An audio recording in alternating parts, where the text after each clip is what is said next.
Salve omnes, bonjour à tous. Aujourd'hui, je vous propose de nous pencher un peu plus précisément sur le lexique de la gladiature et nous interroger sur l'étymologie et le sens des mots. Tout d'abord, une petite précision.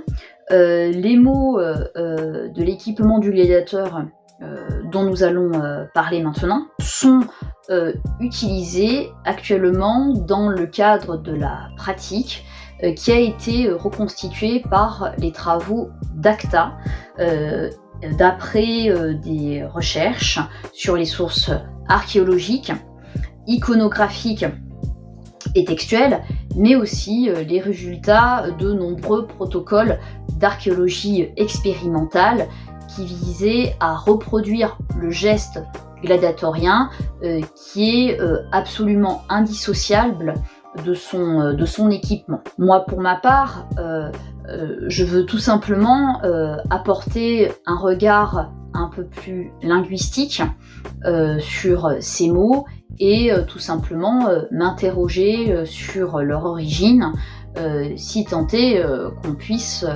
la trouver pour tous les mots dont on parle. Toutefois, on va le voir assez vite, parfois je suis un petit peu limitée pour apporter certaines explications, tout simplement parce que il est assez difficile étymologiquement d'identifier l'origine de certains mots. En effet, faute de manuel de gladiature retrouvé, on part du principe que ce vocabulaire est certes reconstitué, mais toutefois il fait sens assurément pour la finalité technique et la réalité archéologique de l'objet qui désigne. Et on verra aussi que l'étymologie, quand elle peut être prouvée, va complètement dans le sens du mot qui est reconstitué pour désigner les pièces d'équipement. Je vais commencer par le haut, je vais commencer par la tête. Les gladiateurs, sauf exception, portent tous un casque.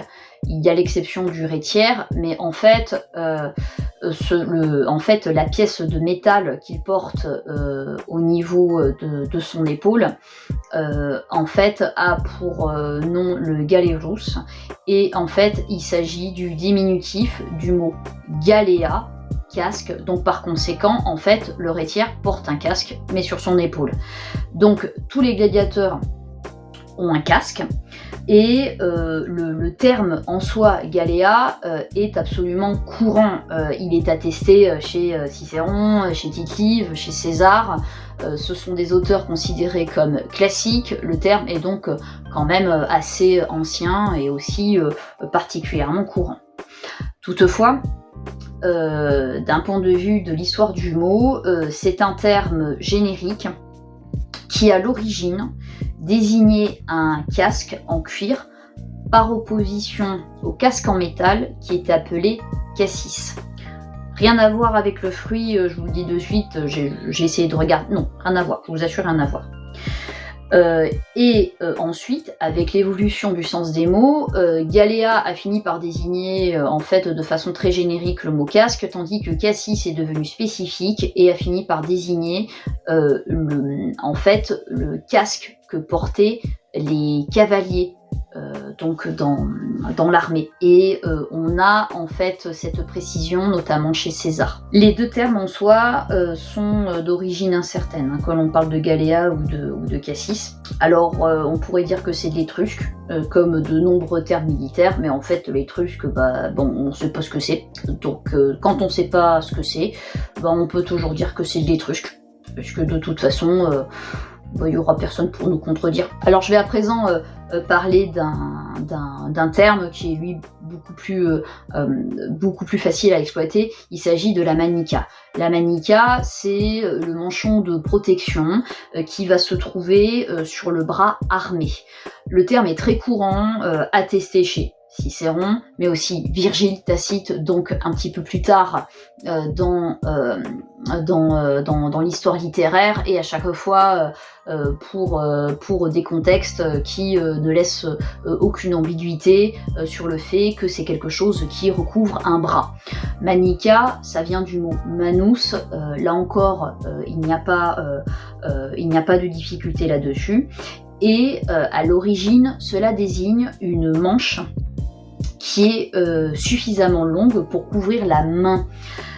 Donc on peut considérer que le gant est inclus dans la manica, et toutefois l'étymologie en fait laisserait penser que tout serait conçu d'une pièce. Dans la pratique et sur les documents archéologiques, effectivement, on pourrait aller dans ce sens. Il est peut-être plus simple de nos jours d'avoir 2 pièces indépendantes qui permettent tout simplement plus de flexibilité, mais comme on peut le voir sur la mosaïque de Ziethen, effectivement, on peut supposer que ces pièces en fait étaient construites d'un seul tenant et qu'elles couvraient vraiment de l'épaule jusqu'au bout des doigts. À présent, je vais vous parler de la Spongia pectoris. En tout cas, Spongia, ça veut dire éponge. Maintenant, qu'est-ce qu'une éponge pourrait avoir à faire dans le contexte gladiatorien? Pourquoi porterait-on une éponge sur la poitrine? Alors tout d'abord, le mot est attesté chez Tite-Live pour désigner clairement une protection. Il utilise le mot éponge, qui est portée à la poitrine par les guerriers samnites. Une protection était à la poitrine par une éponge et la jambe gauche était couverte par une jambière.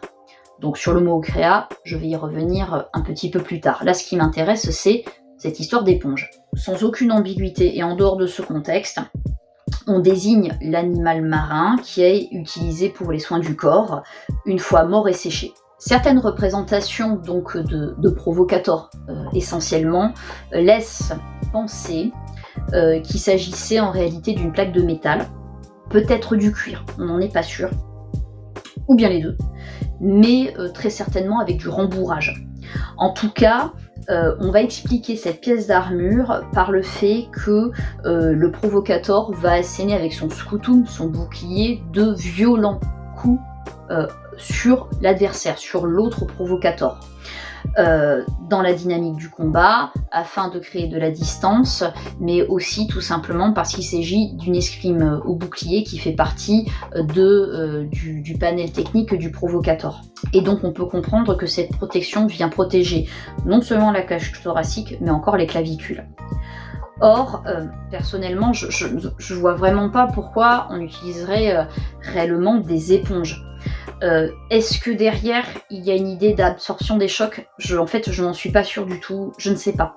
Ou alors on a peut-être aussi un problème dans la transmission du texte de Tite-Live. Mais en tout cas, l'objet il existe et il fait partie de l'armatura du provocateur. Maintenant, passons à l'ocréa, ou plutôt les ocréae, si vous en avez 2. Donc ce mot est attesté, j'en ai parlé chez Tite-Live, mais aussi chez Varron, chez Virgile, chez Pline, donc il a effectivement une histoire un petit peu longue et ce n'est pas un terme qui est anecdotique. L'étymologie, encore une fois, est très peu sûre, c'est peut-être de l'étrusque, on ne sait pas. Varron propose une explication et les étymologies qu'il propose sont un petit peu fantaisistes. Parce que maintenant on a le recul de l'étude des langues indo-européennes, donc ce que Varron propose ne peut pas correspondre. Par exemple, Varron fait dériver Galea, donc le casque, de Galerus. Sauf qu'en fait, maintenant on sait que c'est l'inverse qui s'est passé. De même, pour Ocrea, il dit que ça vient du mot crus, c'est-à-dire qui désigne la jambe. Sauf que on ne voit pas vraiment comment on pourrait passer de l'un à l'autre d'un point de vue étymologique, ça ne fait pas sens. Donc maintenant le balteus, il s'agit de la large ceinture de cuir qui est portée par le gladiateur. On en a notamment de très belles représentations sur la mosaïque de Ziethen, afin de protéger le ventre. En effet, cette ceinture, elle n'est pas seulement là pour tenir en fait le pagne, elle est vraiment là avec une destination défensive. Le mot désigne très certainement aussi dans les sources le baudrier que portaient les soldats, puisqu'on retrouve le terme attesté comme tel dans certains textes, notamment varon. Mais chez un autre auteur, alors particulièrement obscur, il s'agit d'un grammairien qui est uniquement connu des latinistes les plus chevronnés, Flavius Osipater Carisius, voilà, lui. Donc on va l'appeler Carisius, tout simplement. Donc voici la traduction. Varon a dit que les ceintures, effectivement c'est au pluriel dans le texte, est aussi un mot tuscum, c'est-à-dire un mot étrusque. Ben voilà, c'est bon. On l'a l'étrusque. Voilà, enfin. Et là, c'est le monsieur qui l'a dit. C'est un grammairien, un vrai, pas n'importe qui quand même. Hein. Bon, alors ce qu'il faut dire aussi, c'est que la plupart des mots en eus sont d'une part d'usage militaire, donc clipeus, calceus, pour ne citer que, et ils sont effectivement très certainement d'origine étrusque. Maintenant, je vais parler du scutum. Donc, il s'agit du bouclier utilisé par certains gladiateurs. Donc, le mot est attesté chez César et Tite-Live dans un contexte militaire, et il désigne plus spécifiquement un bouclier en forme de tuile, c'est-à-dire qu'il est rectangulaire, il est long et surtout il est convexe. Quant à l'étymologie, on peut très probablement le rapprocher d'un mot indo-européen qui désignerait une peau, c'est-à-dire du cuir, qui est le matériau avec lequel les boucliers pouvaient effectivement être fabriqués. On retrouve d'ailleurs en grec le terme skutos, qui est attesté chez Homère, chez Aristophane, chez Xénophon, chez Platon, bref, absolument partout. Le terme est absolument courant. Et si, je dis bien si, le mot a effectivement une origine indo-européenne, ce ne serait peut-être pas aberrant de le rapprocher du mot anglais skin, qui désigne en fait une peau. Il est assez difficile de percuter et d'être percuté avec un bouclier en cuir. Donc pour les skutas des gladiateurs, il faut concevoir qu'ils étaient en bois. Et d'ailleurs, du mot scutum vient le terme scutati, donc qui désigne les gladiateurs qui sont dotés de ce grand bouclier, par exemple les provocators, les myrmillons ou encore les secutors. Donc je reste toujours dans la thématique du bouclier, et puisqu'on a parlé du scutum, maintenant on va pouvoir parler de la sparma. C'est à l'origine un petit bouclier rond. Il est attesté chez Tite-Live dans un contexte guerrier, mais il est attesté également chez Martial dans un contexte gladiatorien. Donc ce mot est à l'origine des parmati, c'est-à-dire des gladiateurs qui disposent d'un petit bouclier, le thrace, le plomaque, mais aussi le rétiaire, puisqu'il dispose en fait sur son épaule d'un galerus, c'est-à-dire d'un petit casque, mais aussi quelque part d'un tout petit bouclier. Maintenant, on va parler de l'arme principale des gladiateurs, le puyo. Tout d'abord, une petite précision, les gladiateurs ne combattaient pas avec des glaives, qui serait une arme beaucoup trop longue pour leur pratique. On est vraiment sur un sport de combat rapproché, et par conséquent, les lames ne vont pas excéder la trentaine de centimètres. Le terme puyo désigne un poignard. On le trouve chez Cicéron, chez Tacite, et il vient clairement du verbe pungo, qui veut dire je pique, je perce. On a donc ici l'idée d'une petite arme qui est là pour venir transpercer et non pas pour venir tailler. On a également des textes où on a mention de lame tranchante et piquante, mais aussi à l'inverse d'armes émoussées et arrondies. Et sur ce sujet, je vais prendre le temps d'évoquer 3 textes en particulier. Tout d'abord chez Suétone, plus exactement dans la vie de Titus, au chapitre 9, paragraphes 2 à 4. Petite précision, Titus assure qu'en tant que Pontifex Maximus, il ne fera plus périr personne de ses mains ni de son ordre. Il le dit, en fait, Suétone le dit juste avant, et c'est important, en fait, pour le passage qui va suivre. Titus a fait déjouer une conjuration qui avait été orchestrée par 2 patriciens, et il décide de certes être clément, mais aussi d'exercer une certaine forme de pression psychologique.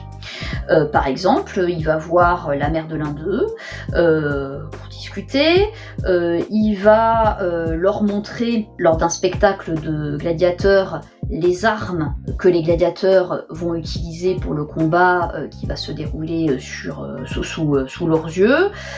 Puis ensuite, il fait annoncer leur horoscope. Et comme de par hasard, ces 2 hommes trouvent la mort de façon assez rapide, mais Suétone n'en précise pas les circonstances. Le passage qui nous intéresse dit d'une part que Titus n'était pas un tendre, mais d'autre part qu'il y avait bien des règles sur les armes lors des combats, puisque on pouvait éventuellement les vérifier, et notamment vérifier leur degré de létalité. Ensuite, un autre texte qui, cette fois-ci, est un extrait de Cicéron. On retrouve ce passage dans les lettres à Atticus, et plus exactement au livre 1, dans la 16e lettre. Donc Cicéron s'adresse à son ami Atticus, et il est en train de parler de l'avocat Hortensius, qui est un ami également de Cicéron, et il considère qu'en fait Hortensius s'est précipité à traîner un certain Claudius en justice. En fait, ce qui a manqué à Hortensius, c'est un temps de préparation, étant donné qu'il disait pourtant qu'il allait l'égorger avec un glaive de plomb. De nos jours, on n'emploierait pas l'expression un glaive de plomb, mais en revanche, on dirait volontiers couteau en fer blanc. Donc je pense qu'ici, il s'agit bien clairement d'un glaive en plomb, on a plumbeo gladio, et non pas d'une arme qui serait plombée. On ne peut pas concevoir par exemple une bille de plomb qui aurait été ajoutée à la pointe de l'arme afin de la rendre moins létale. Ça a peut-être existé, mais en tout cas, ce n'est pas du tout ce que dit le texte. Le passage, en fait, a été associé à la gladiature, parce que là, voilà, si on dit les gladiateurs ne combattent pas avec des glaives, donc dans ce cas, pourquoi associer ce passage à la gladiature? Mais en fait, c'est à cause de ce qui suit. Cicéron, en fait, va filer une métaphore pour dire à quel point, en fait, à la fois l'avocat mais aussi l'accusé ont manqué de préparation et de discernement. En fait, il explique que l'accusé a fait révoquer des juges qui, en réalité, auraient pu tout à fait lui être favorables. Donc il a fait une erreur de discernement. Et il le compare à un laniste, donc c'est-à-dire un propriétaire d'une école de gladiateurs, qui renvoie ses meilleurs gladiateurs dans le but de les économiser. Mais ça veut dire qu'en fait, il ne va pas donner un bon spectacle quand même. Et c'est sans doute le sens de la métaphore ici. Claudius, en révoquant les juges, en fait, va donner un bien triste spectacle dans son procès parce qu'il va le perdre, tout simplement. Enfin, le glaive de plomb et le laniste sont 2 figures de style à part. Ils sont dissociés. On parle bien du même événement, mais il s'agit de 2 métaphores. Et enfin, je vais citer un dernier texte. Bon, cette fois-ci, c'est du grec. On va chez Dion Cassius. Tous combattaient avec des armes, le mot est sous-entendu, émoussés comme arrondis. L'adjectif amblus est l'antonyme de l'adjectif oxus. Quant au verbe sphairo, personnellement, j'ai déjà eu l'occasion de travailler dessus. Ce mot se trouve dans le traité d'équitation de Xénophon, sur lequel j'ai travaillé dans le cadre de mon mémoire de maîtrise. Et déjà, ce terme, à l'époque, m'avait posé un petit peu problème. On ne peut pas parler d'armes boutonnées, parce que boutonnées, ça ferait référence a en fait une petite pièce de métal sur la pointe de l'arme afin de la rendre moins létale. Le bouton, c'est ce qu'on ajoute sur les fleurets d'escrime. Donc c'est beaucoup plus tardif, et c'est le cas de le dire, et on ne parle pas du tout de la même pratique. Donc je ne pense pas du tout qu'on puisse le traduire comme ça. Pour revenir sur le sens d'emblus, en fait, c'est le contraire du mot acéré, donc on peut bien traduire par émoussé. En revanche, pour le terme qui désignerait un arrondi, eh bien je pense qu'il s'agit de pointes qui sont en réalité suffisamment épaisses pour ne pas transpercer l'adversaire en cas d'estoc. On peut donc considérer que les gladiateurs combattaient pour certains combats avec des armes dont la pointe était arrondie. Il est donc absolument historique de combattre avec des armes en métal arrondies au bout, mais bon, pour faire couler le sang, il faudra bien un petit peu trancher. Pour rester dans la thématique des armes, à présent, je vais vous parler, et ce sera beaucoup moins long, de la sika. La sika désigne un poignard, mais contrairement à pugio, qui est un terme finalement assez générique, la sika a, dans tous ses usages, toutes ses attestations, un sens péjoratif. Ainsi, Cicéron va l'évoquer pour parler des armes des assassins. Et la sika, après tout, c'est l'arme des barbares orientaux, du Thrace. Chez Pline l'Ancien, dans son Histoire naturelle, et plus exactement au livre 18, chapitre 1, le terme désigne la défense du sanglier. Par conséquent, je pense que l'on retrouve là cette idée de courbe, puisque la sika est bien une arme recourbée. Supina, en fait, ça veut tout simplement dire qu'elle est tournée vers le haut, parce que lorsque l'on tient l'arme, effectivement, sa pointe doit se trouver tournée vers le haut. Une sika supina qui serait tournée dans l'autre sens, qui ne serait pas supina, serait assez difficile à utiliser dans le cadre d'un combat de gladiateurs. L'étymologie, on ne sait pas. Alors, je vais à présent vous parler des Cossalia. Le mot Cossalia, c'est le pluriel de Cossalium. Ce terme fait un petit peu exception dans le lexique que je suis en train de commenter, tout simplement parce que c'est du latin tardif, voire médiéval, et pas vraiment antique. Toutefois, il ne vient pas de nulle part. Étymologiquement, il vient forcément de coxa, qui va désigner la cuisse, donc c'est-à-dire la partie haute de la jambe, et ça peut également désigner l'articulation de la hanche. Donc ce mot a dérivé en coxale, qui est en réalité un vêtement, tout simplement, qui va recouvrir les hanches et les cuisses. Mais même ce terme-là est aussi rare que tardif. L'objet, lui, existe bien. Mais il n'y a a priori pas de terme qui a été retrouvé dans le latin classique qui pourrait l'évoquer, ou du moins, pour le moment, on ne l'a pas retrouvé. Toutefois, ces protections de cuisse ne devaient pas se rencontrer dans un contexte martial, et c'est peut-être pour cela que l'on n'a pas le mot dans les textes en latin. Pour le moment, l'objet existait, c'est sûr, mais on ne peut pas être absolument sûr de la façon dont il était nommé. Et enfin, je vais finir par une dernière pièce qui est absolument importante, sinon le gladiateur serait encore plus nu qu'il ne l'est actuellement, c'est-à-dire le pagne qui était porté par les gladiateurs, que l'on appelle le subligaculum. Ce pagne est attesté sur absolument toutes les occurrences iconographiques, et sa forme, ses couleurs et ses ornements sont variables. Ce mot présente un suffixe diminutif, culum. Et non, c'est pas parce que ça cache le cul, je suis désolée de vous décevoir. C'est un suffixe diminutif attaché à subligar. Et subligar, l'étymologie est absolument claire. C'est composé des deux mots sub, ligo, je lis par en dessous, tout simplement parce que c'était un vêtement qu'on attachait effectivement par en dessous et dont le pan venait tomber sur le nœud de façon à le recouvrir. Nous avons donc une attestation de ce mot chez Cicéron dans le De Officiis, et plus exactement au livre 1, paragraphe 35. En effet, Cicéron explique que même les gens de scène, donc les gens qui sont frappés d'infamia finalement, sont obligés par décence d'être vécus au moins d'un subligaculum afin de cacher leurs fesses et leurs parties intimes.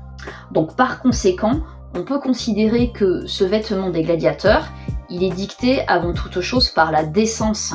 On retrouve là un impératif dicté par les mœurs et non pas par la pratique de la gladiature, contrairement aux autres éléments des panoplies dont nous avons parlé.